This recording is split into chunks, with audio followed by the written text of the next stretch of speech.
Hello everyone, welcome back once again to DHK. You know all about the nominative, accusative, and dative cases now. You also know all about the possessive determiners that we studied in the last lesson. These lessons were all about being able to describe the nouns in the sentence better, regardless of whether it was the subject, direct object, or the indirect object. But what about the verbs? How do we describe the verbs in a sentence even better? Today we are going to study exactly that. We are going to understand the modal verbs, or as we say in German, Modalverben. Modal verbs are basically helping verbs that express necessity, ability, willingness, permission, etc. associated with another verb. Some examples of English modal verbs are as follows. She must speak. He can go. I shall cook. May I drink? Must, can, shall, may, etc. are the modal verbs in English. There are 6 basic Modalverben in Deutsch: können, mögen, müssen, dürfen, sollen, and wollen. We will see them one by one now. Können means to be able to or can. Ich kann means I can. Du kannst means you can. Kann, es kann, or sie kann means he can, it can, or she can. Wir können means we can. Ihr könnt means you can, you being plural. Sie können or capital Z können means they can or you can. As you will soon see, the same pattern is followed by all modal verbs. Singular pronouns on the left side use an irregular conjugation. Ich and rs use the same conjugated form, in this case, kann. The second person singular, which is du, uses a form similar to the first and third person but uses an st ending in addition. In this case, kannst. The plural pronouns on the right side use the regular conjugation, können, könnt, and können. Mögen means to like to. Ich mag, du magst, sie mag, wir mögen, ihr mögt, sie mögen. Müssen means to have to or to need to or must. Ich muss, du musst, sie muss, wir müssen, ihr müsst, sie müssen.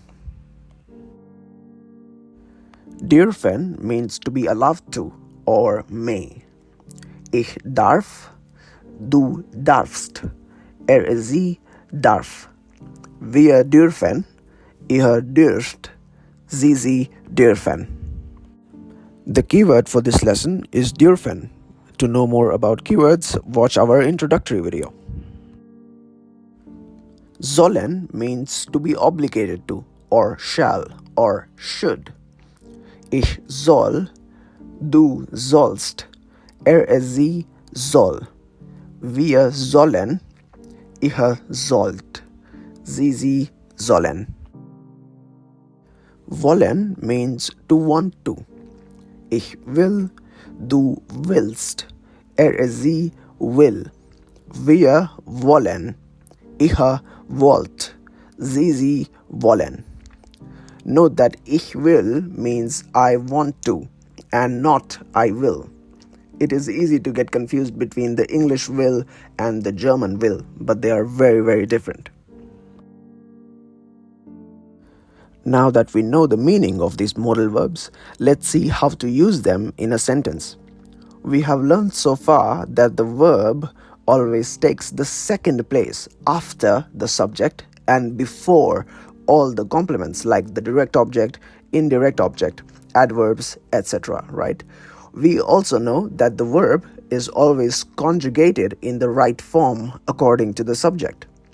Now, all you have to do when you need to add a modal verb in a sentence is replace the main verb with the conjugated form of the modal verb and add the main verb in its infinitive form or unconjugated form to the end of the sentence. In simple words, the modal verb will be at the second place after the subject and before the complements, and the main verb will be at the end of the sentence after everything else. Everything else in the sentence remains exactly the same. Let's look at a few examples so you are absolutely clear with this concept, because you will probably be using modal verbs in almost every single conversation. She speaks. In German, we would say sie spricht. She must speak. We know must is müssen, so we replace spricht by muss, since the conjugated form of müssen is muss for sie. And then we add sprechen, which is the unconjugated form or infinitive form of spricht. She speaks fast is sie spricht schnell, right? If we were to say she must speak fast, we apply the exact same rule again. Sie muss schnell sprechen.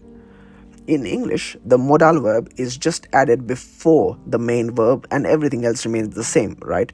So she speaks becomes she must speak. She speaks fast becomes she must speak fast. So if you think it will follow the same order when you translate it to German, you are wrong.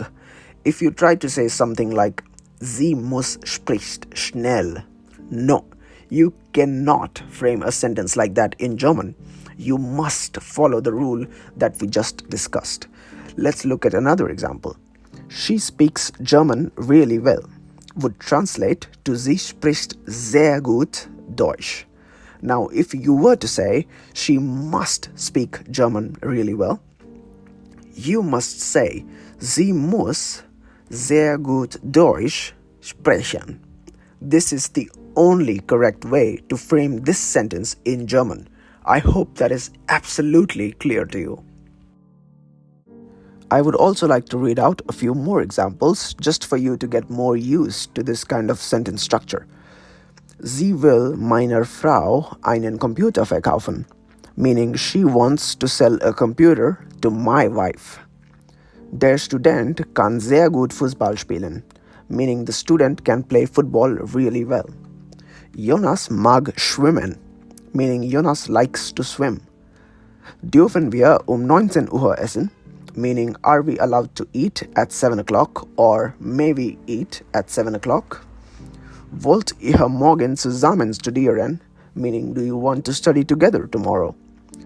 Du sollst heute deiner Schwester einen Brief schreiben, meaning you should write a letter to your sister today. And that's it for this lesson. Just a few more lessons to go before we are done with the A1 level. If you are seeking a certificate for the A1 level, don't forget to attempt the test linked in the description below. To know more about the course and certification, you can also visit our website www.dhkedu.com, which you can also find in the description. Follow us on Instagram, and I'll see you in the next lesson. Tschüss!